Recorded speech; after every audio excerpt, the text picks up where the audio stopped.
నమస్కారం వాజీ వార్తలకు స్వాగతం. ముందుగా ఈనాటి ముఖ్యాంశాలు చూద్దాం. రైతులు అధిక దిగుబడి సాధించేలా అవగాహన కల్పించాలి. స్మార్ట్ అగ్రికల్చర్ స్కూల్ ప్రారంభోత్సవంలో వెల్లడించిన మంత్రి బొత్స.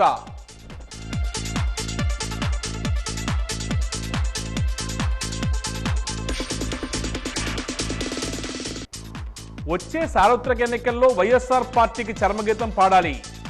సర్పంచులకు ఎంపీటీసీలకు పిలుపునిచ్చిన పంచాయతీరాజ్ ఛాంబర్ అధ్యక్షుడు రాజేంద్ర ప్రసాద్.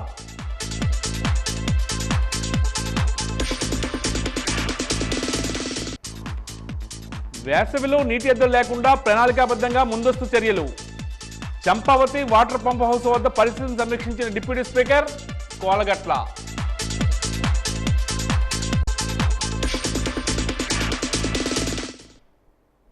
ఇక వివరాలకు వెళ్తే, రైతులు అధిక దిగుబడులు సాధించేలా వారిలో అవగాహన కల్పించాలని రాష్ట్ర విద్యాశాఖ మంత్రి బొత్స సత్యనారాయణ తెలియజేశారు. సెంచూరియన్ విశ్వవిద్యాలయంలో స్కూల్ ఆఫ్ స్మార్ట్ అగ్రికల్చర్ రైతు సమ్మేళనం కార్యక్రమాలు ప్రారంభించి రైతులను ఉద్దేశించి ఆయన మాట్లాడారు. ఈ ప్రాంతంలో ఎక్కువ మంది వ్యవసాయంపై ఆధారపడి జీవనం సాగిస్తున్నారని తెలియజేశారు. వారికి మేలైన పంటల సాగుకు అవసరమైన మెలకువలు నేర్పాలన్నారు. ముఖ్యమంత్రి జగన్మోహన్ రెడ్డి విద్య, ఆరోగ్యం, వ్యవసాయ రంగాలకు అధిక ప్రాధాన్యత ఇస్తున్నారని పేర్కొన్నారు. వైస్ ప్రెసిడెంట్ ప్రొఫెసర్ డిఎన్ రావు ఈ సందర్భంగా మాట్లాడుతూ తక్కువ రసాయనాలతో పంటలు పండించే విధానంపై రైతుల్లో అవగాహన కల్పిస్తామన్నారు. నెల్లిమర్ల ఎమ్మెల్యే బొడికొండ అప్పలనాయుడు మాట్లాడుతూ రైతు దేశానికి వెన్నెముక లాంటి వారని, వ్యవసాయంలో మెలకువలు తెలుసుకొని మేలు రకం పంటలు పండించేలా వారిలో అవగాహన కల్పించాలన్నారు. ఈ కార్యక్రమంలో MP Bellani Chandrasekhar, MLC Suryanarayana Raju, Bobbili MLA Sambangi Venkata Chinnappa Naidu, chancellor professor GSN Raju, vice chancellor professor Prashant Kumar Mahanti, registrar doctor Pallavi తదితరులు పాల్గొన్నారు.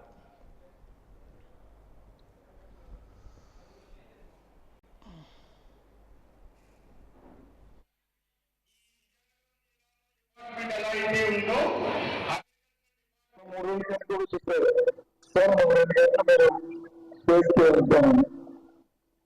ఏంటంటే 2 గంటలు ఎందుకు ఉండాలి, 2 గంటల అవసరం ఉంది అని చెప్పి నేను అనుకున్నాను. కానీ వచ్చిన తర్వాత నాకు చాలా ఆనందం అనిపించింది. ఇది కమ్యూనికేషన్ అనుకున్నాం, కానీ ఇది యాక్చువల్గా ఇది స్కిల్ యూనివర్సిటీ. మన విజయవాడలో స్కిల్ యూనివర్సిటీ అన్నీ కూడా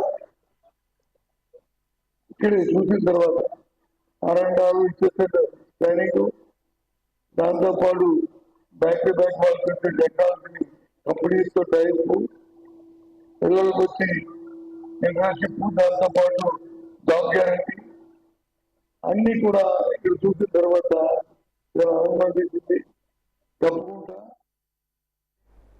నగరంలోని 46, 45, 48 డివిజన్లు నూతనంగా ఏర్పాటు చేసిన కుళాయి కనెక్షన్లను డిప్యూటీ స్పీకర్ కోలగట్ల వీరభద్ర స్వామి ఈరోజు ప్రారంభించారు.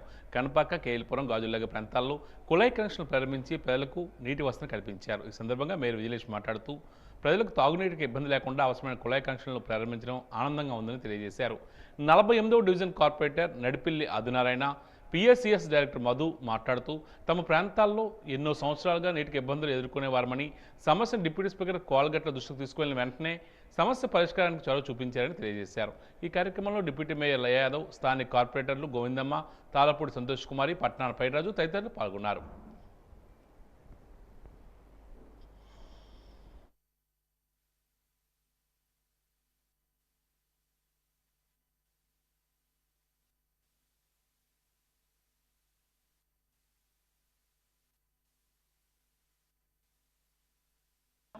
గాజులరేగ 48వ డివిజన్ రాజవీధి మన ఎమ్మెల్యే గారైన ప్రియతమ ఎమ్మెల్యే గారైన వీరభద్రస్వామి గారు మౌలిక వసతులు కల్పించడంలో రాష్ట్రంలోనే అందరికన్నా ముందున్నారని చెప్పడానికి అతిశయోక్తి లేదు. ఎందుకంటే మొదట ఒక కుళాయి, తర్వాత వీధి వీధి కుళాయి, రాబోయే రోజుల్లో ఇంటింటికి కుళాయి ఇచ్చి ప్రజలందరినీ మౌలిక వసతులు కల్పించి వాళ్ళని సాటిస్ఫై చేయడానికి నిరంతరం అదే పని మీద ఉన్నవారు ఎవరంటే మన ఎమ్మెల్యే గారైన వీరభద్రస్వామి గారని చెప్పడానికి అతిశయోక్తి లేదు. గాజులరేగలో ఈరోజు 2 ట్యాప్ కనెక్షన్లు ఇచ్చి జనాలకి నీటి వసతి కల్పించి మంచి చేయడంలో మన వీరభద్రస్వామి గారు అందరికంటే ముందున్నారు అని చెప్పడానికి పదే ఎన్నిసార్లు చెప్పినా అదే వాక్యం. సంవత్సరం నుంచి ఇదే పని చేస్తున్నాం మేము. కాబట్టి నాకు ఈ అవకాశం ఇచ్చిన మీకు అందరికీ కూడా కృతజ్ఞతలు తెలుపుతున్నాను. ఇక్కడ 3 డివిజన్లోని మంచినీటి కాలేజీలు ఓపెన్ చేయడం జరుగుతుంది. మన అన్నయ్య డిప్యూటీ స్పీకర్ కోలగట్ల పెరుగు కనపాక కేఎల్పురం గాజులరాగలోని ఎన్నో ఏళ్ళుగా మంచినీటి సంస్థ మహిళలు ఇబ్బంది పడుతుంటే వాళ్ళ సమస్యలను చూసి అన్నయ్య గారు ఈరోజు మంచినీటి కాలేజీలు ఓపెన్ చేస్తున్నారు. అలాగే గతంలో చూసుకుంటే 4 రోజులకి 5 రోజులు కాలేజీలు వచ్చి ఆ సమస్య నుండి శాశ్వత పరిష్కారం గాను అన్నయ్య గారు వచ్చిన వెంటనే 580 ఇంటర్నేషనల్ కలెక్షన్లు చేసి 11 వాటర్ ట్యాంకులు కట్టించి రోజు విడిచి రోజు మంచినీటి వదిలేటట్టు చేశారు. అలాగే మహిళలకు అనేక సంక్షేమ పథకాలతో పాటు విజయనగరంలో ఎన్నో అభివృద్ధి పనులు చేసి గతం కంటే ఇప్పుడు విజయనగరం ఎంతో అభివృద్ధి చెందిందని ప్రజలందరూ కూడా ఎంతో మెచ్చుకుంటున్నారు. అలాగే విజయనగరంలోని సీసీ రోడ్లు, సీసీ డ్రైన్లు, అలాగే ఎలక్ట్రికల్ పోల్స్, కాలువ నుంచి పార్కులు, చెరువులు ఎంతో అభివృద్ధి చెంది అలాగే మన రాష్ట్ర ముఖ్యమంత్రి వైఎస్ జగన్మోహన్ రెడ్డి గారు మన అన్నయ్య గారి మీద అందరూ ఆశీర్వదించి మరొకసారి వారిని అత్యధిక మెజార్టీ ఓట్లు వేసి గెలిపించాలని మనస్ఫూర్తిగా కోరుకుంటూ నాకు ఈ అవకాశం ఇచ్చే పెద్దలందరికీ కూడా మరొకసారి నా హృదయపూర్వక నమస్కారాలు తెలియజేస్తాను. వచ్చే సార్వత్రిక ఎన్నికల్లో ముఖ్యమంత్రి జగన్మోహన్ రెడ్డిని ఓడించాలని సర్పంచులకు, ఎంపీటీసీలకు, కౌన్సిలర్లకు, కార్పొరేటర్స్కు ఏపీ పంచాయతీరాజ్ ఛాంబర్ రాష్ట్ర అధ్యక్షుడు రాజేంద్ర ప్రసాద్ పిలుపునిచ్చారు. రాష్ట్ర సర్పంచ్ సంఘం అధ్యక్షులు వానపల్లి లక్ష్మి, ముత్యాలరావు, సర్పంచుల సంఘం పంచాయతీరాజ్ ఛాంబర్ జిల్లా రాష్ట్ర నాయకులతో కలిసి ఈరోజు విజయనగరం జిల్లా కలెక్టర్ కార్యాలయం ఎదుట ధర్నా కార్యక్రమాన్ని నిర్వహించారు. ఈ సందర్భంగా రాజేంద్ర ప్రసాద్ మాట్లాడుతూ 2 నెలల్లో జరగబోయే రాష్ట్ర అసెంబ్లీ, పార్లమెంట్ ఎన్నికల్లో ముఖ్యమంత్రి వైఎస్ జగన్మోహన్ రెడ్డి ప్రభుత్వాన్ని, వైఎస్ఆర్సీపీ పార్టీని ఓడించడానికి తీవ్రంగా కృషి చేయాలని పేర్కొన్నారు. ఈ కార్యక్రమంలో ఆంధ్రప్రదేశ్ పంచాయతీరాజ్ ఛాంబర్ రాష్ట్ర ప్రధాన కార్యదర్శి ప్రతాప్ రెడ్డి, రాష్ట్ర కార్యదర్శి గేదెల రాజారావు తదితరులు పాల్గొన్నారు.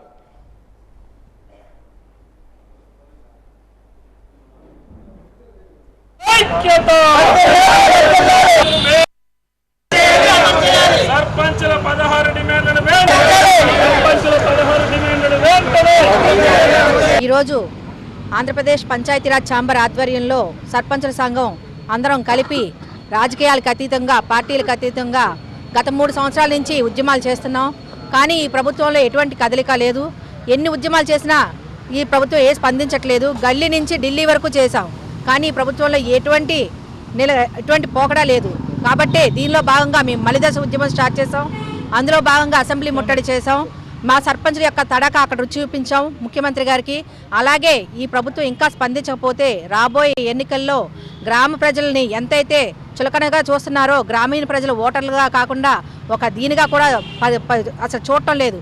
కాబట్టి రాబోయే ఎన్నికల్లో మా గ్రామీణ ఓటర్ల యొక్క తడాకా రుచి చూపిస్తామని, ఈ ప్రభుత్వం మా యొక్క 16 డిమాండ్లను నెరవేర్చకపోతే, మా గ్రామీణ ప్రజల సమస్యలు పరిష్కరించకపోతే మేము రాబోయే ఎన్నికల్లో ఈ ప్రభుత్వానికి గట్టిగా బుద్ధి చెప్తామని ఈ ప్రభుత్వాన్ని హెచ్చరిస్తున్నాము.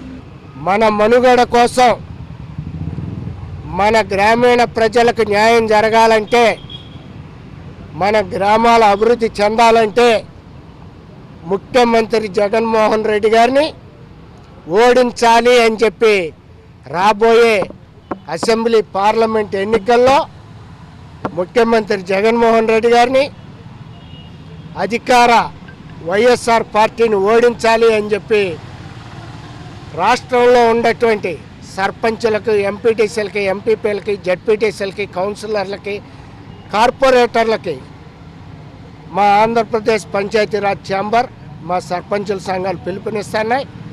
ఈ ఓడించడంలో పార్టీలకు అతీతంగా Telugu Desam, Janasena, CPI, CPM, BJP, అలాగే అధికార పార్టీకి చెందినటువంటి వైఎస్ఆర్సీపీ సర్పంచులు, ఎంపీటీసీలు, ఎంపీపీలు, జడ్పీటీసీలు, కౌన్సిలర్లు, కార్పొరేటర్లు కూడా అధికార వైఎస్ఆర్సీపీ పార్టీని, ముఖ్యమంత్రి జగన్మోహన్ రెడ్డి గారిని ఓడించవలసిందిగా, అందుకు గ్రామాల్లో చిత్తశుద్ధితో కృషి చేసి మన గ్రామాలకి, గ్రామీణ ప్రజలకి ముఖ్యమంత్రి జగన్మోహన్ రెడ్డి గారు చేస్తున్న అన్యాయాన్ని సవివరంగా వివరించి ముఖ్యమంత్రి గారికి వ్యతిరేకంగా ఓటు వేయించడానికి చిత్తశుద్ధితో కృషి చేయవలసిందిగా, రాజకీయాలకు అతీతంగా జగన్మోహన్ రెడ్డిని ఓడిస్తేనే. విజయనగరం నగరపాలక సంస్థ పన్నుల వసూల్లో వెనుకబడి ఉందని కమిషనర్ మల్లయ్య నాయుడు పేర్కొన్నారు. ఈరోజు ఆయన వాజీ న్యూస్తో మాట్లాడుతూ 43 కోట్ల రూపాయలకు గాను 17 కోట్ల రూపాయల మేర మాత్రమే పన్నులు వసూలు అయ్యాయని తెలియజేశారు. మొండి పద్దులపై చర్యలు తీసుకుంటామని ఆయన అన్నారు. పన్ను చెల్లించిన వారికి రెడ్ నోటీసులు జారీ చేయడం జరుగుతుందని తెలియజేశారు. ప్రతి వార్డులో, ప్రతి సచివాలయం పరిధిలో ఉన్న మొండి బకాయిలపై దృష్టి పెడుతున్నట్లు ఆయన చెప్తున్నారు.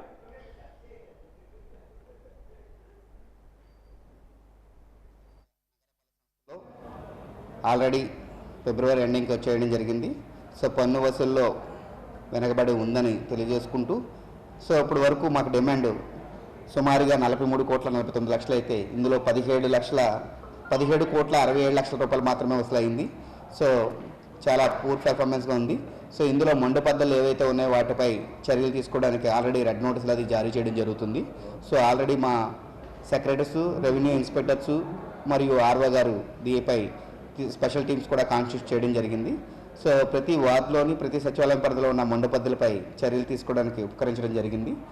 అదేవిధంగా రెడ్ నోటీసులతో పాటుగా ఈఎస్ నోటీసులు కూడా సర్వ్ చేయడం జరుగుతుంది. ఈ ఎసెన్షియల్ సర్వీస్ నోటీస్ సర్వ్ చేసిన తర్వాత ఎవరైతే డిఫాల్టర్స్ ఉన్నారో ఆ డిఫాల్టర్స్ లిస్ట్ని ప్రకారము వాళ్ళకి ఎసెన్షియల్ సర్వీసెస్ అన్నీ కూడా డిస్కౌంట్ చేయడం జరుగుతుంది. అంటే వాటరు, కరెంటు అండ్ మురుగునీటికి సంబంధించిన ఏవైనా ఉంటే అవన్నీ కూడా డిస్కౌంట్ చేయడం జరుగుతుంది. సో దయచేసి అటువంటి చర్యలకు నగరపాలక సంస్థ అవకాశం కల్పించవద్దని, ప్రజలందరూ కూడా నగరపాలక సంస్థ అభివృద్ధిలో పాలు పంచుకోవాలని, ప్రతి ఒక్కరూ విధిగా పన్నులు చెల్లించాల్సిన ఆవశ్యకత, అవసరము మరియు బాధ్యత ఉంది కాబట్టి ప్రతి ఒక్కరూ సద్వినియోగం చేసుకోవాల్సిన అవసరం ఉంది. అలాగే ఈ నెల దాటితే మళ్ళీ ఇంట్రెస్ట్ అనేది పెరుగుతుంది. మార్చి నెలలో మరింత ఇంకో ఇంట్రెస్ట్ పడుతుంది కాబట్టి సో ఈ నెలలకల్లా మొత్తం ఇంట్రెస్ట్ తగ్గించుకునే విధంగా చర్యలు తీసుకునే విధంగా ప్రతి ఒక్కరు ముందుకొచ్చి విజయనగర నగరపాలక సంస్థకి సహకరించాల్సిందిగా రిక్వెస్ట్ చేస్తున్నాం. అదేవిధంగా వాటర్ ట్యాక్స్కి సంబంధించిన నోటీసులు కూడా సర్వ్ చేయడం జరిగింది. ఆల్రెడీ వారికి కూడా రెడ్ నోటీసులు ఇవ్వడం జరుగుతుంది. సో దయచేసి వాటరు మరియు గృహ మరియు ఖాళీ స్థల జాగాల పన్ను ఏదైతే ఉందో ఇవన్నీ కూడా విధిగా నగరపాలక సంస్థకి చెల్లించి నగరపాలక సంస్థ అభివృద్ధిలో ప్రతి ఒక్కరూ కూడా పాల్గొనాలని కోరుకుంటూ థ్యాంక్ యూ. సీతంపేట గ్రామ రహదారికి మోక్షం కలిగింది. మరిన్ని వివరాలకు వెళ్తే కురుపాం మేజర్ పంచాయతీ పరిధిలోని టీజీ రోడ్ నుంచి సీతంపేట గ్రామానికి బీటీ రోడ్ నిర్మాణ పనులను ఎమ్మెల్యే పుష్ప శ్రీవాణి ప్రారంభించారు.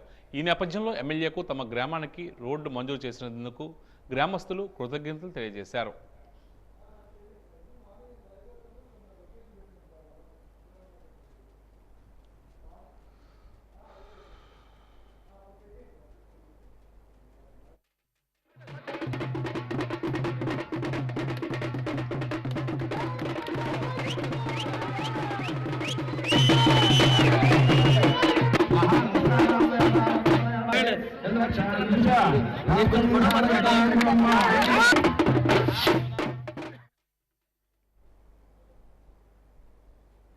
ప్రతి పేద కుటుంబానికి నెలకి 5,000 రూపాయలు ఇచ్చేలా గ్యారంటీ స్కీమ్ను అమలు చేస్తామని కాంగ్రెస్ పార్టీ జిల్లా అధ్యక్షుడు సరగడ రమేష్ కుమార్ తెలియజేశారు. విజయనగరం జిల్లా కాంగ్రెస్ పార్టీ కార్యాలయంలో మీడియా సమావేశంలో ఇందిరమ్మ అభయం గోడపత్రికను ఆవిష్కరించారు. ఈ సందర్భంగా రమేష్ కుమార్ మాట్లాడుతూ ఈ ఎన్నికల్లో మొదటి గ్యారంటీ ప్రకటన చేశామన్నారు. ఇందిరమ్మ అభయం పేరుతో మొదటి గ్యారంటీ స్కీమ్ను మహిళల పేరు మీదనే చెక్కు పంపిణీ చేస్తామన్నారు. కాంగ్రెస్ పార్టీయే ఈ దేశానికి పునాదులు వేసిందన్నారు. ఈ మీడియా సమావేశంలో కాంగ్రెస్ పార్టీ పట్టణాధ్యక్షుడు సుంకరి సతీష్ కుమార్ తదితరులు పాల్గొన్నారు.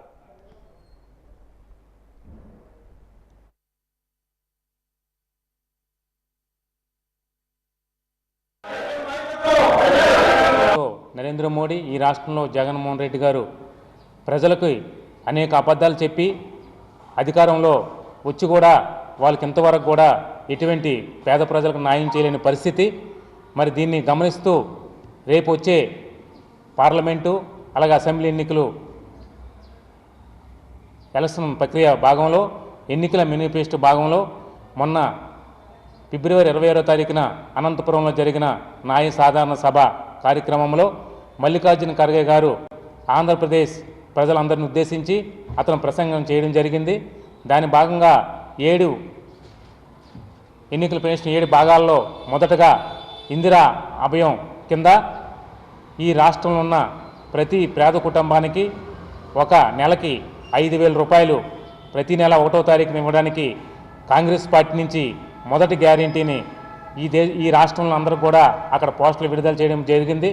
మరి దాని భాగంలో అన్ని జిల్లా కేంద్రాల్లో ఈరోజు కాంగ్రెస్ పార్టీ కేంద్రంలో ఏదైతే ఉందో మరి అక్కడ పార్టీ కార్యాలయంలో దీన్ని పాంప్లెట్ని విడుదల చేయడం జరిగింది.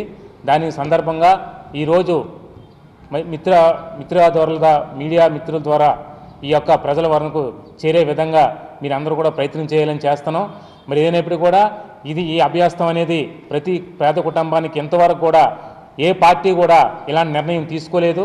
ఇది పేదలకి, మహిళకి, ఏదైతే పేదలు ఒక రేషన్ కార్డు ఉంటుందో మహిళా పేరిట ఉన్న యజమానురాలు ఎవరైతే ఉందో వాళ్ళ పేరిట ప్రతి నెల కాంగ్రెస్ పార్టీ నుంచి ఈ రాష్ట్రంలో అధికారం వచ్చిన వెంటనే ఆంధ్రప్రదేశ్ కాంగ్రెస్ కమిటీ అధ్యక్షులైనటువంటి సరిమరెడ్డి గారి నాయకత్వంలో ప్రతి ఇంటికి కూడా 5,000 పంపిణీ కార్యక్రమం జరుగుతుందని ఈరోజు మీడియా ద్వారా తెలియజేస్తున్నాం.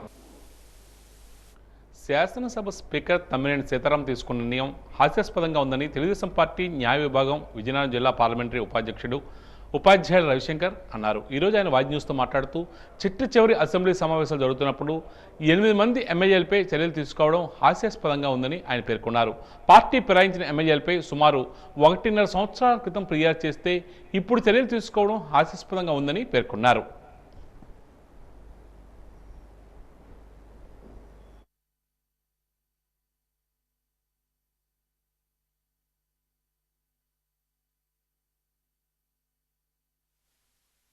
స్పీకర్ గారు తీసుకున్న నిర్ణయం ఒకసారి చూసుకుంటే నిజంగా హాస్యాస్పదంగా ఉంది. దాదాపు 80 శాసనసభ్యుల మీద లాస్ట్ చివరి అసెంబ్లీ సమావేశాలు కూడా ముగిసిన తర్వాతే వాళ్ళ మీద చర్యలు తీసుకోవడం అనేది నిజంగా కూడా చాలా హాస్యాస్పదంగా ఉంది. దాదాపు almost 1 year back 1.5 year back complaints అన్నీ కూడా ఎమ్మెల్యేల మీద అందరి మీద ఎవరైతే పార్టీ ఫిరాయించిన ఎమ్మెల్యేలు ఉన్నారో వాళ్ళందరి మీద కూడా కంప్లైంట్స్ ఇస్తే దాదాపు ఇన్నాళ్ళు కూడా వాళ్ళ దగ్గర పెట్టుకుని లేకపోతే అలాగే ఒకళ్ళు ఇద్దరు వన్ మోర్ ఎమ్మెల్యే ఎవరైతే రెసిగ్నేషన్ సబ్మిట్ చేసి ఇవన్నీ కూడా స్క్రూటినీలో అలా పక్కన పెట్టుకుని ఇప్పుడు చివరి సమావేశాలు కూడా ముగిసిన తర్వాత వాళ్ళని విచారణకు పిలిపించి వాళ్ళ ఎక్స్ప్లెనేషన్ ఏదో సాటిస్ఫాక్టరీగా లేదనో మరో ఉద్దేశంతోనో కానీ వాళ్ళని డిస్క్వాలిఫై చేయడం అనేది కూడా నిజంగా చాలా దురదృష్టకరం. ఎందుకంటే దానివల్ల చేసినా సరే ఆ నిర్ణయానికి అంత విలువ ఉందా లేదా అనేది కూడా అసలు ప్రశ్నార్థకం అయిపోతుంది. చేయడం వల్ల వాళ్ళకు జరిగే నష్టం ఏంటి? ఒక మ్యాక్సిమం ఈ రోజు నుంచి ఒక 10 రోజుల్లో ఎలక్షన్ నోటిఫికేషన్ వచ్చేస్తుంది. నోటిఫికేషన్ వచ్చిన తదనంతరం కూడా వాళ్ళు ఎలాగో శాసనసభ్యులుగా వాళ్ళు ట్రీట్ చేయబడరు. నెక్స్ట్ కొత్త గవర్నమెంట్ కొత్తగా మళ్ళీ ఎన్నిక కాబట్టి శాసనసభ్యులు వస్తారు.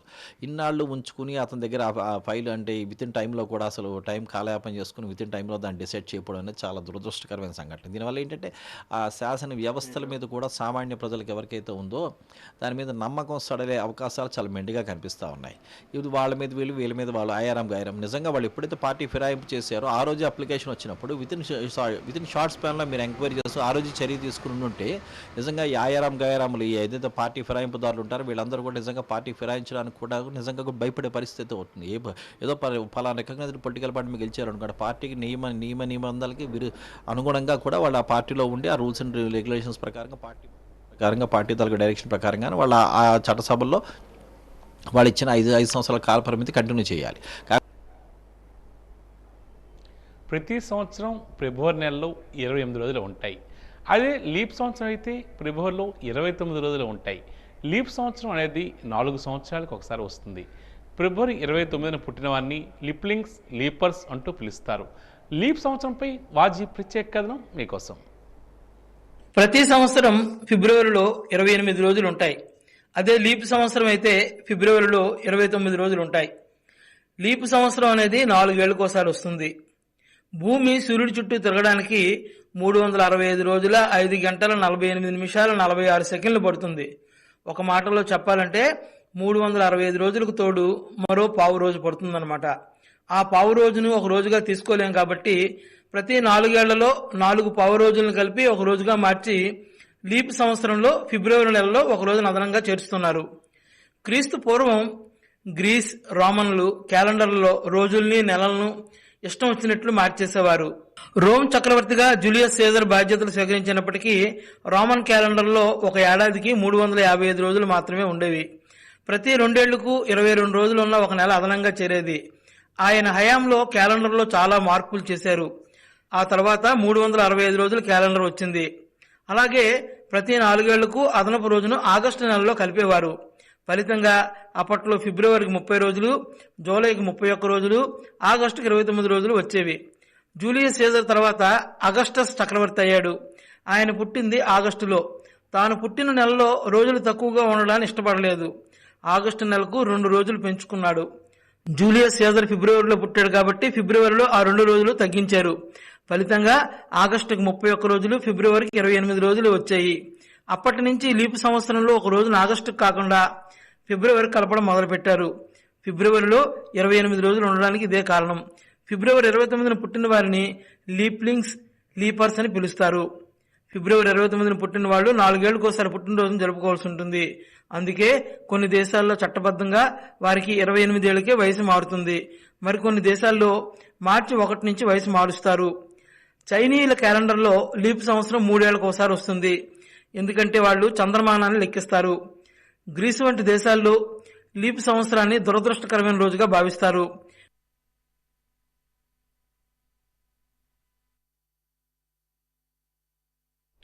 రానున్న వేసవి కాలంలో నగరంలో నీటి ఎద్దడి లేకుండా తగు ప్రణాళికలు రూపొందించి ముందస్తు చర్యలు చేపట్టామని డిప్యూటీ స్పీకర్ కోలగట్ల వీరభద్రస్వామి వెల్లడించారు. ఈరోజు నెల్లిమర్ల వద్దనున్న చెంపావతి వాటర్ పంప్ హౌస్ వద్దకు చేరుకుని పరిస్థితిని సమీక్షించారు. మేయర్ విజయలక్ష్మి తదితర కార్పొరేటర్లు చెంపావతి నదీ సమీపానికి చేరుకుని గంగమ్మ తల్లికి పూజలు నిర్వహించారు. పసుపు కుంకుమలు సమర్పించి హారతులు ఇచ్చారు. ఈసారి కూడా వేసవిలో నీటికి ఇబ్బంది లేకుండా చూడాలని గంగమ్మను మొక్కుకున్నారు. అనంతరం నూతనంగా కొనుగోలు చేసిన 140 HP మోటార్లను సిద్ధం చేశారు. ఈ సందర్భంగా డిప్యూటీ స్పీకర్ కోలగట్ల మాట్లాడుతూ నగరంలో తాగునీటికి ఇబ్బంది లేకుండా అన్ని చర్యలు చేపట్టామన్నారు.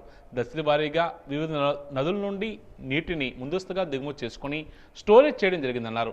తోటపల్లి, ముసిరిపల్లి, గడిగెడ్డ వంటి రిజర్వాయర్ నుండి నీటిని సిద్ధంగా ఉంచామన్నారు. అవసరమైన సమయాల్లో దశల వారీగా వాటిని విడుదల చేస్తూ రోజు విడిచి రోజు నీరు పంపిణీ జరిగే విధంగా చూస్తామన్నారు. ఈ కార్యక్రమంలో మేయర్ విజయలక్ష్మి, డిప్యూటీ మేయర్ లయ యాదవ్, కమిషనర్ మల్లయ్య నాయుడు తదితరులు పాల్గొన్నారు.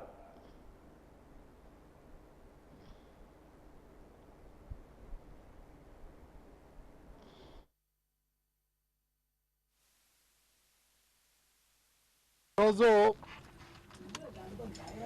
నెల్లిమర్ల రిజర్వాయర్ రావడం, ఇక్కడున్న మంచినీటి పరిస్థితుల్ని పరిశీలించడం జరిగింది.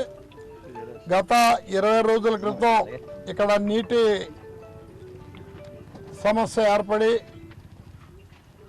నిల్వలు తగ్గిన తర్వాత ఆంధ్ర ప్రాజెక్ట్ నుంచి ఇరిగేషన్ అధికారులు జిల్లా కలెక్టర్ గారితో మాట్లాడి తాగునీరు రిలీజ్ చేయించడం జరిగింది. మరి సుమారు 15 రోజుల పాటు ఆ నీరు ప్రయాణించి ఈరోజు చంపావతి నదిలో కలవడం జరిగింది.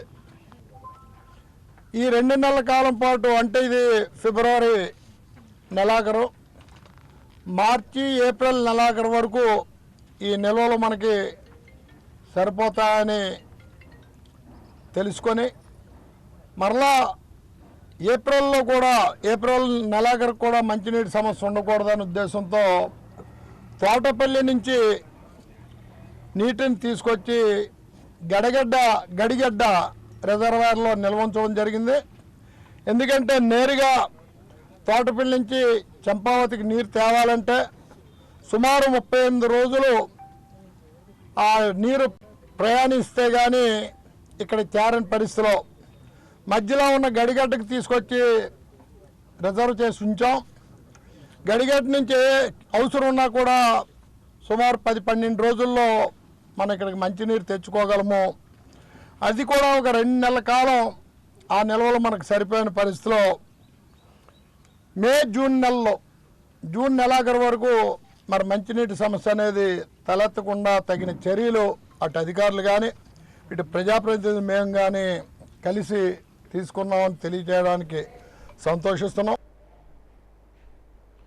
విజయనగరం జిల్లాలోని రైతులకు రబీ సీజన్ పంటకు వైఎస్ఆర్ రైతు భరోసా పథకంలో పెట్టుబడి సాయం కింద వరుసగా 5వ ఏడాదిలో 3వ విడత సహాయాన్ని రాష్ట్ర ముఖ్యమంత్రి YS Jaganmohan Reddy online video conference ద్వారా ఆయా రైతుల బ్యాంక్ ఖాతాల్లో జమ చేశారు. కలెక్టర్ కార్యాలయం నుంచి ముఖ్యమంత్రి వైఎస్ జగన్మోహన్ రెడ్డితో వర్చువల్ సమావేశంలో పాల్గొన్న జిల్లా కలెక్టర్ నాగలక్ష్మి మాట్లాడుతూ జిల్లాలో వైఎస్ఆర్ రైతు భరోసా పథకం ద్వారా గత 5 సంవత్సరాల కాలంలో రైతులు 1629.35 కోట్ల రూపాయల సహాయాన్ని పొందారని తెలియజేశారు. 5వ ఏడాదిలో 355.29 కోట్ల రైతు భరోసా సహాయం పొందినట్టు వివరించారు.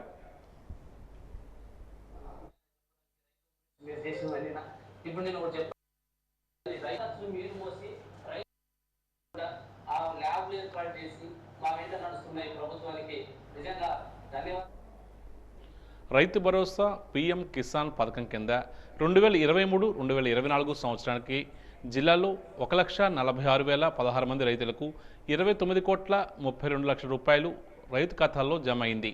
రైతు భరోసా పీఎం కిసాన్ 5వ సంవత్సరంలో 2వ విడత నిధులను ముఖ్యమంత్రి వైఎస్ జగన్మోహన్ రెడ్డి రైతుల ఖాతాల్లోకి నేరుగా జమ చేశారు. పార్వతీపురం మన్యం జిల్లా కలెక్టర్ కార్యాలయంలో జరిగిన జిల్లా న్యాయ్ రైతు భరోసా పీఎం కిసాన్ పథకం నిధుల పంపిణీ కార్యక్రమంలో జిల్లా కలెక్టర్ నిశాంత్ కుమార్ లబ్ధిదారులకు నమూనా చెక్కును అందజేశారు.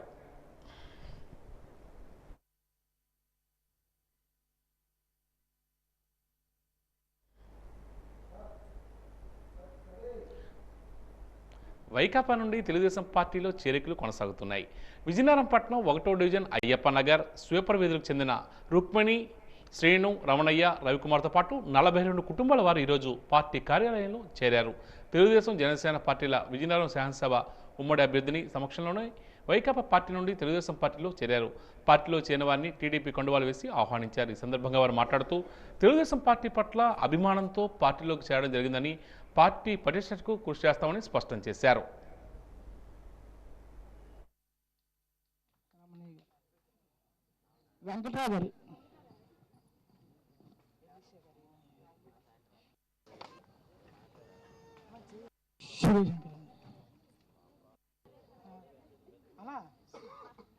మోహన్ రావు గారు,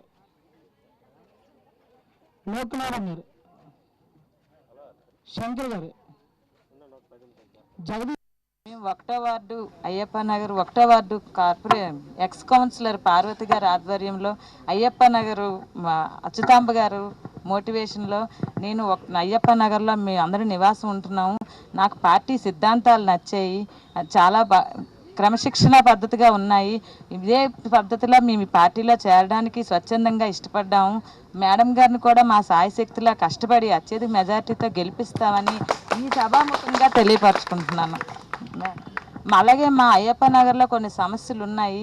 ఈ మేడం గారిని గెలిపించుకున్న తర్వాత మా సమస్యల్ని పరిష్కరించుకుందామనే ఉద్దేశంతో నేను ఈ సభాముఖంగా తెలియపరచుకుంటున్నాను. తెలుగుదేశం పార్టీ ఇంతకు ముందు ఎన్నో కార్యక్రమాలు, ఎన్నో స్కీములు అద్భుతంగా పరిపాలించారు. చంద్రబాబు నాయుడు గారిని world wide everybody knows about it. ఇప్పుడు ఏంటంటే ఇవి చేశాము అని చెప్పి మనం ఆ కార్యక్రమాలు కానీ వాటి తాలూకు ఫలితాలు ఎవరు గుర్తించి అతన్ని తీసుకురాలే. ఇప్పుడు చేయవలసింది ఏంటంటే condemn the other opposition party. ఇతను చేస్తున్న దురాగతాలు ఎక్కువగా ప్రాపగేట్ చేయాలి. రాబోయే కాలంలో ఒక పెద్ద ఆపద వచ్చే అవకాశం ఉంది. ఏంటంటే ఇంతవరకు మన భూములు, ఇళ్ళు ఎవరి మటుకు వాళ్ళు ఉన్నాయి.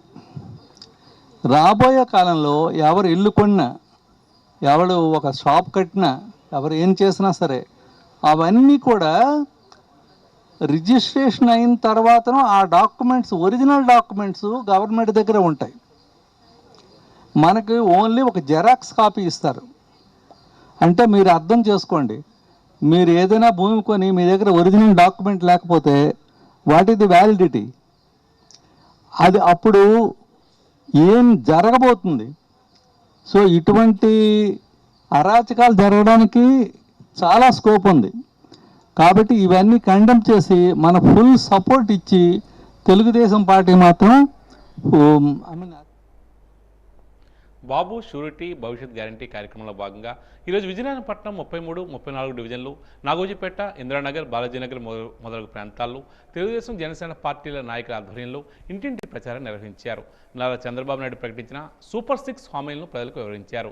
రాష్ట్రం అభివృద్ధి చెందాలంటే తెలుగుదేశం జనసేన ప్రభుత్వం ఏర్పడాలని, సైకిల్ గుర్తుకు ఓటు వేసి తమను గెలిపించాలని విజ్ఞప్తి చేశారు. ఈ సందర్భంగా స్థానిక టీడీపీ నాయకులు చిన్నబాబు మాట్లాడుతూ అన్ని వర్గాల ప్రజలు ప్రస్తుత వైకాపా ప్రభుత్వ పాలనలో ఇబ్బందులు ఎదుర్కొంటున్నారని ఆరోపించారు. యువతకు ఉద్యోగ అవకాశాలు లేవని, ప్రతి సంవత్సరం జాబ్ క్యాలెండర్ ప్రకటిస్తామని ఇచ్చిన హామీ తుంగలోకి జగన్మోహన్ రెడ్డి తొక్కారని తెలియజేశారు. వచ్చే సార్వత్రిక ఎన్నికల్లో సైకిల్ గుర్తుపై ఓటు వేసి తెలుగుదేశాన్ని గెలిపించాలని వారు కోరుతున్నారు.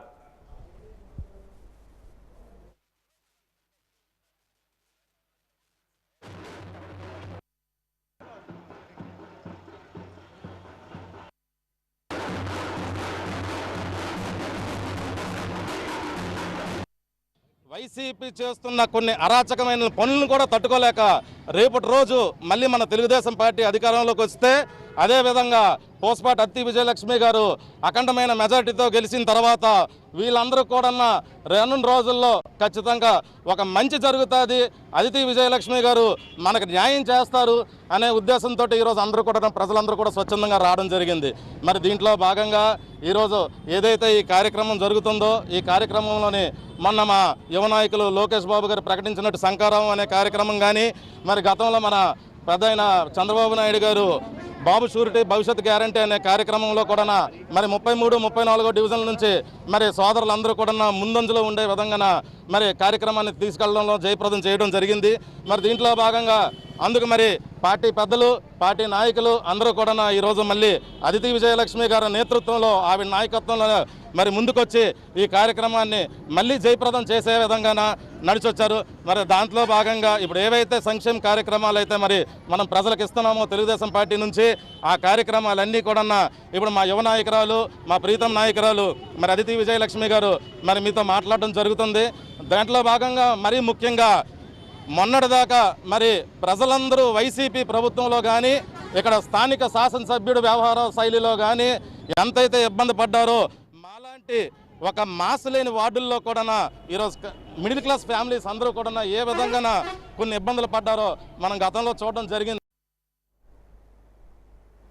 ఈ నెల 25వ తేదీన విశాఖ నగరంలో జరిగిన రాష్ట్ర స్థాయి బాడీ బిల్డింగ్ పోటీల్లో పాల్గొన్న విజయనగరం యువకులు విజయకేతనం ఎగురవేసి విజయనగర వారసత్వాన్ని కోడిరామూర్తి స్ఫూర్తిని నిలబెట్టారని విజయనగరం జిల్లా బాడీ బిల్డర్స్ అసోసియేషన్ అధ్యక్షుడు రెడ్డి శంకర్రావు, కార్యదర్శి కోరాడు శ్రీనివాసరావు తెలియజేశారు.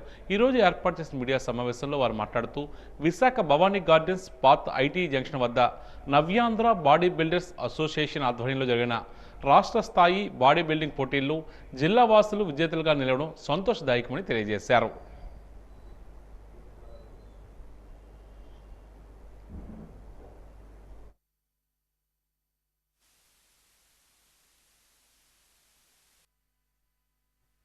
బాడీ బిల్డర్స్ అసోసియేషన్ తరఫున ఇప్పటికే రాష్ట్ర వ్యాప్తంగా దేశవ్యాప్తంగా అనేక పోటీల్లో పాల్గొని జాతీయ స్థాయిలోను రాష్ట్ర స్థాయిలోను బాడీ బిల్డర్స్గా అనేక మంది ప్రైజులు తీసుకొచ్చి విజయనగరం ప్రతిష్టని ఇనుడింపజేశారు.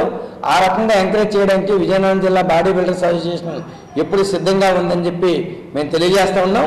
మొన్న 25వ తారీఖున విశాఖపట్నంలో జరిగినటువంటి రాష్ట్ర స్థాయి బాడీ బిల్డర్స్ పోటీల్లో విజయనగరంకి కనీసం 4 ప్రైజులు రావడం, అంతేకాకుండా రేపు నేషనల్కి సెలెక్ట్ కావడం, నేషనల్ స్థాయిలో జరిగే పోటీలకి వీళ్ళంతా వెళ్ళేదానికి సిద్ధం అవడానికి విజయనగరం జిల్లా చాలా గర్వంగా ఉంది మాకు. కాబట్టి విజయనగరం జిల్లా తరఫున జాతీయ స్థాయి పోటీలకి పంపించడానికి ప్రజలందరూ కూడా వీళ్ళకి ఆశీర్వదించాలని చెప్పేసి కోరుతా ఉన్నాం. అలాగే ఈరోజు విజయనగరం జిల్లాలో ఒకప్పుడు నాగన్న కానీ అంతకు ముందున్నటువంటి కోడి రామమూర్తి గారు కానీ వాళ్ళ స్ఫూర్తితో వ్యాయామాన్ని ముందుకు తీసుకెళ్తున్నాం. ఆ రకంగా వ్యాయామశాలను అభివృద్ధి చేసి పిల్లల్ని చెడు వ్యసనాల నుంచి మంచి దారిలో పెట్టేదానికి విజయనగరం జిల్లా బాడీ బిల్డర్స్ అసోసియేషన్ ఎల్లప్పుడూ ఉపయోగకరంగానూ అందుబాటులోనే ఉంటుంది. కాబట్టి ప్రభుత్వం కూడా బాడీ బిల్డర్స్కి అన్ని విధాలా సహకరించాలి. గతంలో బాడీ బిల్డర్స్ని ఒక స్పోర్టివ్గా తీసుకొని ఉద్యోగాల్లో వాళ్ళ నియామకానికి అవకాశం ఇచ్చారు. ఇప్పుడు కూడా అటువంటిది కల్పించాలని చెప్పి జాతీయ స్థాయి లాంటి పోటీలకు వెళ్ళేటప్పుడు ప్రభుత్వం వాళ్ళకి అన్ని విధాలా ఎంకరేజ్ చేయాలని చెప్పేసి మేము కోరుతా ఉన్నాం. నేషనల్ సైన్స్ డే సందర్భంగా బొబ్బిలి శ్రీ చైతన్య టెక్నో పాఠశాలలో వేడుకలు నిర్వహించారు. ఈ కార్యక్రమానికి ముఖ్య అతిథిగా బొబ్బిలి పురపాలక సంఘం కమిషనర్ రామలక్ష్మి హాజరై మాట్లాడుతూ భవిష్యత్ తరాలకు విద్యార్థులు పునాదులు కావాలని తెలియజేశారు. విభిన్న ప్రయోగాల ద్వారా విద్యార్థుల్లో అంతర్గతంగా ఉన్న శక్తి సామర్థ్యాలు వెలికి తీయవచ్చునని చెప్తున్నారు.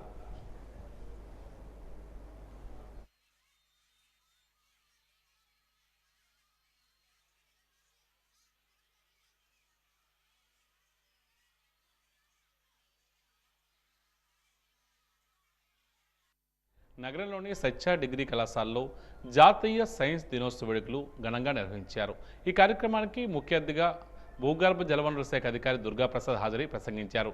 సైన్స్ విజ్ఞానాన్ని పెంచుతుందని తెలియజేశారు. సర్ సివి రామన్ సమాజానికి ఆదర్శప్రాయులని కొనియాడారు. సివి రామన్ సమాజానికి చేసిన సేవలను వివరించారు. విద్యార్థులు బాగా చదువుకుని ఉన్నతమైన స్థానాలకు ఎదగాలని ఆకాంక్షించారు.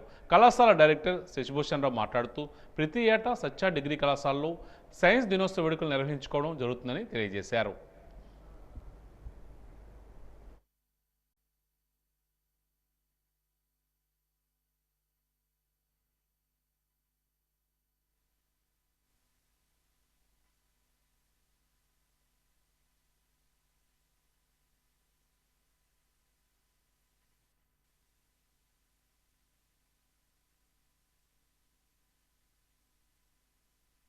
డాక్టర్ సివి రామన్ గారు మొట్టమొదటి భారతీయులు అన్నమాట. అంటే ఏషియన్ ఆల్సో మన నోబెల్ ప్రైజ్ వచ్చిన అతను, ఫిజిక్స్లో వచ్చింది. ఆయన 1921లో ఆయన సముద్ర ప్రయాణం చేస్తున్నప్పుడు ఆయన మైండ్లో ఒక క్వశ్చన్ వచ్చిందన్నమాట. Why the sea is blue, ఈ బ్లూ కలర్లో ఎందుకు ఉందని చెప్పేసి ఒక క్వశ్చన్ వేసుకొని దానికి పరిష్కారం ఆన్సర్స్ వెతుకుతుంటూ ఉంటుంటే 1928లో ఆయనకి సమాధానం దొరికింది. దాన్నే రామన్ ఎఫెక్ట్ అని చెప్పేసి, scattering of light Raman effect అని చెప్పేసి దానికి ఆయనకి నోబెల్ ప్రైజ్ రావడం, అంటే 28లో తీసుకొస్తే 1930లో ఆయనకి నోబెల్ ప్రైజ్ వచ్చింది. దీని ద్వారా అంటే మనం సైన్స్ అనేది ఏంటంటే ఈ పర్టికులర్ సైంటిఫిక్ టెంపర్ అనేది మన స్టూడెంట్స్లో రావాలి. ఈరోజు చూసుకుంటే మనం నెంబర్ ఆఫ్ పేటెంట్స్ కానీ సైంటిఫిక్ ఇన్వెన్షన్ చూసుకుంటే మనం అంటే అమెరికా చైనా వాళ్ళతో కంపేర్ చేస్తే మనం ఇంకా చాలా వెనకనే ఉన్నామన్నమాట వాళ్ళు.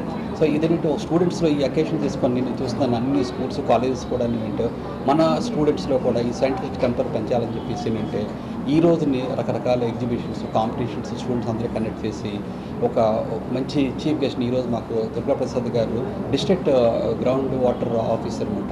ఆయన వచ్చి అందరు చెప్పడం, అలాగే ప్రతి కాలేజ్ వాళ్ళు ఇలా స్కూల్ వాళ్ళు చేయడం వల్ల ఏంటంటే ఒక సైంటిఫిక్ టెంపర్ స్కూల్ మన పిల్లల్లో విద్యార్థులని పెంపొందించడం వల్ల అంటే ఇంకా మోర్ సైంటిఫిక్ ఇన్నోవేషన్స్ వచ్చి మనం కూడా వరల్డ్లో లీడర్ అవ్వాలని చెప్పి మనం కూడా ఇంకెక్కువ నోబెల్ ప్రైజ్లు అవన్నీ గెలుచుకోవాలని కోరుకుంటూ ఇది చక్కగా ఈ కార్యక్రమం ఆర్గనైజ్ చేసిన ప్రిన్సిపాల్ మేడం గారికి అందరికీ ధన్యవాదాలు చెప్తూ మా చీఫ్ గెస్ట్ దుర్గాప్రసాద్ గారు కూడా ధన్యవాదాలు చెప్తూ ముందుగా అందరికీ జాతీయ సైన్స్ దినోత్సవ శుభాకాంక్షలు. సర్ సివి రామన్ గారు ఎంతో కష్టపడి మనకి చదువుకొని, అంటే తిరుచినాపల్లిలో అతను తమిళనాడులో పుట్టి భారతదేశానికి గర్వించదగ్గ నోబెల్ ప్రైజ్ని మనకు తేవడం జరిగింది. అదేవిధంగా భారతదేశం అతని సేవలు గుర్తించి 1954లో భారతరత్నతో కూడా సత్కరించడం జరిగింది. సో అతను అటువంటి సైంటిస్టులు మన భారతదేశానికి ఎంతో సేవలు చేయడం జరిగింది. ఒక శాస్త్రవేత్త దేన్నైనా ఇన్వెంట్ చేసినప్పుడు అతని కష్టం ఎంతో ఉంటుంది. సో దాన్ని ఇప్పుడుండే ఈ జనరేషన్కి ఎంతోమంది శాస్త్రవేత్తలు ఇప్పుడు మనం అనుభవిస్తున్న ఈ ఏసీలు కానీ లేకపోతే కార్లు కానీ ఇవన్నీ ఎంతోమంది శాస్త్రవేత్తలు ఎంతో కష్టపడి వాటిని మనం ఇన్వైట్ చేసినవే.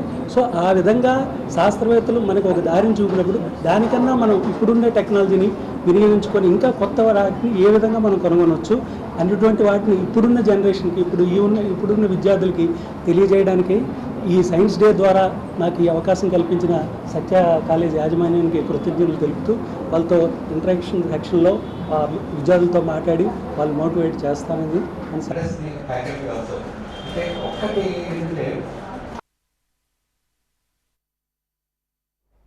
విజయనగరం జిల్లా మెంటాడ మండల కేంద్రంలో వాలంటీర్లకు వందనం కార్యక్రమాన్ని నిర్వహించారు. ఈ కార్యక్రమానికి ఉప ముఖ్యమంత్రి పిడికి రాజేంద్ర ద్వారా ముఖ్య అతిథిగా హాజరై వాలంటీర్లకు పురస్కారాలు అందజేశారు. ఈ సందర్భంగా ఉప ముఖ్యమంత్రి మాట్లాడుతూ ముఖ్యమంత్రి జగన్మోహన్ రెడ్డి వాలంటరీ వ్యవస్థను తీసుకొచ్చి ప్రజలకు ఇంటి వద్దకే సేవలు అందిస్తున్నారని పేర్కొన్నారు. వాలంటీర్ల సేవలు గుర్తించి వారికి సేవా పురస్కారాలు ఇస్తున్నామని తెలియజేశారు.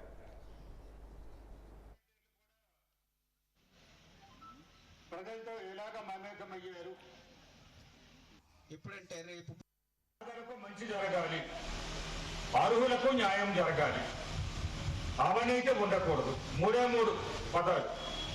పేదలనే కూడా ఎవరైనా సరే, దళితుడు కావచ్చు, గిరిజనుడు కావచ్చు, బడుగు వర్గాలు కావచ్చు, మైనారిటీ కావచ్చు, అగ్రవర్ణ వారు కావచ్చు. పేదలంటే పేదలే. నేను జగన్ కూడా ఆఖరణ అదే మాట చెప్పారు మన ముఖ్యమంత్రి గారు. అలాగే అర్హులు, ఈ దీనిలో సంబంధించిన వారు అర్హులు ఎవరైనా సరే, ఏ కులం వారైనా, ఏ మతం వారైనా, ఏ పార్టీ వారైనా సరే అర్హత ఉంటే చాలు. అర్హతనే ప్రామాణికంగా తీసుకుంటున్నాం. ఇక మూడవది అవినీతి లేనిది, అవినీతి రహితం, అంటే లంచము లేకుండా, ఏదో డబ్బులు ఇవ్వకుండా ప్రజలకు మేలు చేయడమే మన వాలంటరీ వ్యవస్థ యొక్క లక్ష్యం. విజయనగరం జిల్లా మెంటాడ మండల కేంద్రంలో సిపిఎం పార్టీ మండల నాయకులు సోములు అధ్యక్షతన గిరిజన భూ సమస్యలపై సదస్సు నిర్వహించారు. ముఖ్య వక్తగా విచ్చేసిన సిపిఎం పార్టీ రాష్ట్ర కార్యదర్శి కె లోకనాథం మాట్లాడుతూ స్వతంత్రం వచ్చి 75 సంవత్సరాలు దాటినా గిరిజనుల బతుకుల్లో, దళితుల పేదల బతుకుల్లో మార్పు రావడం లేదని, దీనికి ఇప్పటివరకు పాలించిన పాలకులే కారణమని తెలియజేశారు. మండల ఏజెన్సీ పరిధిలోకి చేర్చకుండా గిరిజనులకి భూమి లేకుండా చేశారని, షెడ్యూల్ ఏరియాలో చేర్చాలని చాలా కాలంగా పోరాడుతున్నా గిరిజనులను పట్టించుకోకుండా గిరిజన మంత్రులు కూడా అన్యాయం చేస్తున్నారని ఆరోపిస్తున్నారు. గిరిజనులకు సంబంధించిన దానిలో రాజ్యాంగం ప్రకారం 6th షెడ్యూల్ ఏదైతే ఉందో దానికి సంబంధించిన అంశాలన్నీ దాన్ని వర్తిస్తాయి. ఒక రాష్ట్ర ముఖ్యమంత్రి గారికి లేని అధికారం ట్రైబల్ అడ్వైజరీ కమిటీకి ఉంది. అది మీరు అర్థం చేసుకోవాల్సింది. ఒక మంత్రి గారికి లేని అధికారం ట్రైబల్ అడ్వైజరీ కమిటీకి ఉంది. ట్రైబల్ అడ్వైజరీ కమిటీ ఏ తీర్మానం చేస్తే ముఖ్యమంత్రి కానీ, రాష్ట్రపతి కానీ, లేదు గవర్నర్ కానీ ఎవరు మార్చేదానికి అవకాశం లేదు. అట్లాంటి తీర్మానం చేసుంటే మన పట్టాలన్నీ మన చేతిలో ఉండేవి, మన భూములన్నీ మన దగ్గర ఉండుండే. అది ముందు మనం అర్థం చేసుకోవాలి. చాలా మంది అనొచ్చు, ఎప్పుడో కుప్పనాయుడు గారు స్టార్ట్ చేశారు, ఈ రోజు వరకు మన సమస్యల పరిష్కారం కాలేదనేది. పరిష్కారం చేయాల్సింది ఎవరు? ప్రభుత్వం చేయాలా, ఎర్ర జెండా చేయాలా? మీరు ఒకసారి చెప్పండి. ఎవరు చేయాలి? ప్రభుత్వం చేయాలి. ఇక ఈనాటి వాజీ వార్తలు ముగించే ముందు ముఖ్యాంశాలు మరోసారి. రైతులు అధిక దిగుబడి సాధించేలా అవగాహన కల్పించాలి. స్మార్ట్ అగ్రికల్చర్ స్కూల్ ప్రారంభోత్సవంలో వెల్లడించిన మంత్రి బొత్స.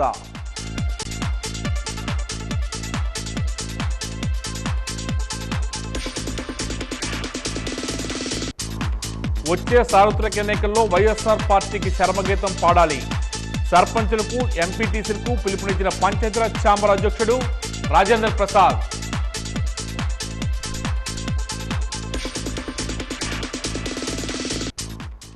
వేసవిలో నీటి ఎద్దలు లేకుండా ప్రణాళికాబద్ధంగా ముందస్తు చర్యలు. చంపావతి వాటర్ పంప్ హౌస్ వద్ద పరిస్థితిని సమీక్షించిన డిప్యూటీ స్పీకర్ కోలగట్ల.